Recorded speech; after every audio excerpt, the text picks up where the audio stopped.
I remember the golden days of boxing, and everything was always on Friday nights on ESPN. I'd like to watch. It was just tremendous. That being said, also love to watch football. And there have been lawsuits and such over football players. Even though they're okay when they're playing, the real injuries kick in when they're 55 or 60 years old. And in boxing, you have a sport in which the goal is even to knock people out, which you don't have in football. That's a rare thing that you see. How would you respond to criticism? And are there any statistics available on the number of, say, boxers who have Alzheimer's or whatever they get, say, 20 years after they retire compared to football players and the injuries that they get? You raise a very important issue, one that at the UFC we've been involved in for almost 15 years now in investigating these issues. And I think the primary goal that we have is to allow our athletes to make informed decisions about their health and safety, provide them with information so they can make informed decisions. What we've been doing for the last 15 years approximately is funding, being the primary funder, along with some of the boxing promoters, by the way. They have contributed in a groundbreaking study with the Cleveland Clinic. The Cleveland Clinic has an outpost in Las Vegas.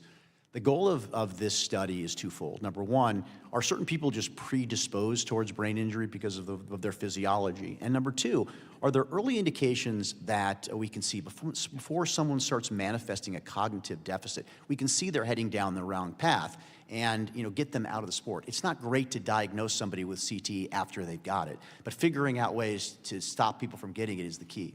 Yeah. This study that we've been involved in, as I said, with UFC athletes, with boxers, with other workers that have potential for brain injury, lots of data has come out of that, and we could share that data with this committee if you're interested in that.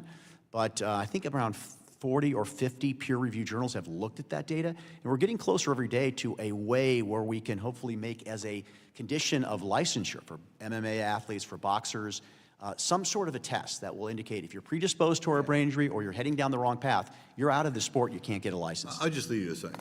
I knew a guy who was a very good football player, on the collegiate level, but very, very good. And after he graduated from college, he started his own business, very successful, super guy. But he wound up getting Alzheimer's when he was like in his early 50s. And nobody's ever going to convince me that that was a coincidence, that this guy who used to brag to me that he'd hit guys with the crown of his helmet, which you're not supposed to do.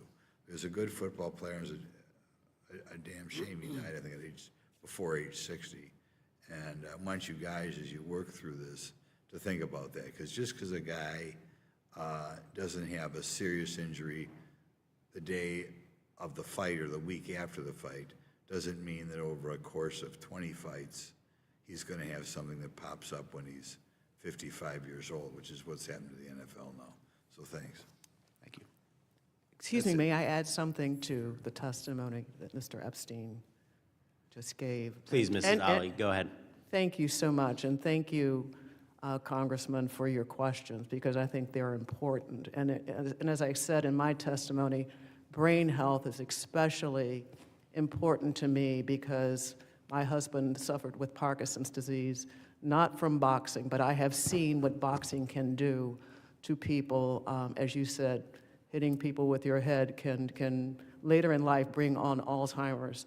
That's why I am so proud and happy that this particular act brings in brain health as an issue, as a component, where this MRAs will be performed every 3 years so that the detection of brain health, the boxer will know where he is headed, how his brain health is, because you can see the imaging.